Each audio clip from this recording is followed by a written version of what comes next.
আমাদের এখানে মূলত দুইটা প্রজেক্ট আছে। জোরে ঠিক আছে?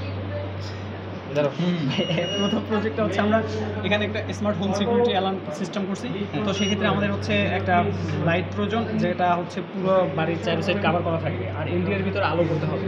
তো যখন এলডিআর ভিতরে যখন আলো করবে তখন হচ্ছে আমাদের সব কার্যক্রম বন্ধ থাকবে, সকল কার্যক্রমগুলো বন্ধ থাকবে।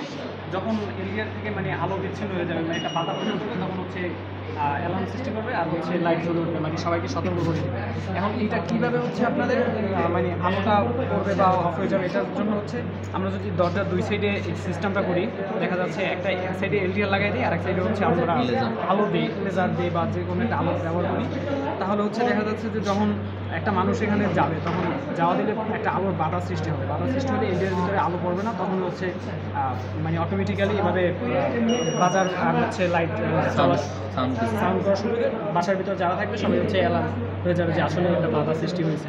জাস্ট এভাবে হচ্ছে স্মার্ট হোম সিকিউরিটি অ্যালার্মটা কাজ করবে। আর একটা হচ্ছে ইউজিং অপেম, যেটা হচ্ছে অটোমেটিক্যালি লাইট জ্বলবে। এই ছোটো প্রজেক্ট, যেটা হচ্ছে আমরা যখন এটার ভিতরে আলো পড়বে, এই এলডিআরের ভিতরে আলো দিব, তখন হচ্ছে লাইটটা অফ থাকবে।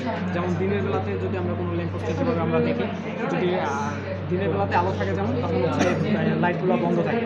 যখন যেই সন্ধ্যা হয়ে যায় আস্তে আস্তে লাইট মানে সরে যায়, তখন হচ্ছে এই লাইটগুলো জ্বলে ওঠে। যেমন আমরা হচ্ছে এখন থেকে যদি আলোটা সরাই নিই এই এলডিআর থেকে, তখন হচ্ছে দেখা যাচ্ছে লাইটটা জ্বলে উঠবে। জাস্ট এই সিম্পল এভাবেই কাজ করে। মানে এই যে রাস্তার যে এই লাইটগুলো, এটা সম্পূর্ণ এলডিআর মাধ্যমে এই কাজগুলো করে? হ্যাঁ, সম্পূর্ণ এলডিআর মাধ্যমে কাজ করে। তবে হচ্ছে ওটা যেহেতু হাই ভোল্টেজ নিয়ে কাজ করে, তো এই কারণে হচ্ছে ওটা একটা রিলে ব্যবহার করতে হয়, যেটা হচ্ছে কম ভোল্ট থেকে বেশি ভোল্টে আর কি সাপ্লাই বা কন্ট্রোল করতে পারবে। জাস্ট এই সিম্পল।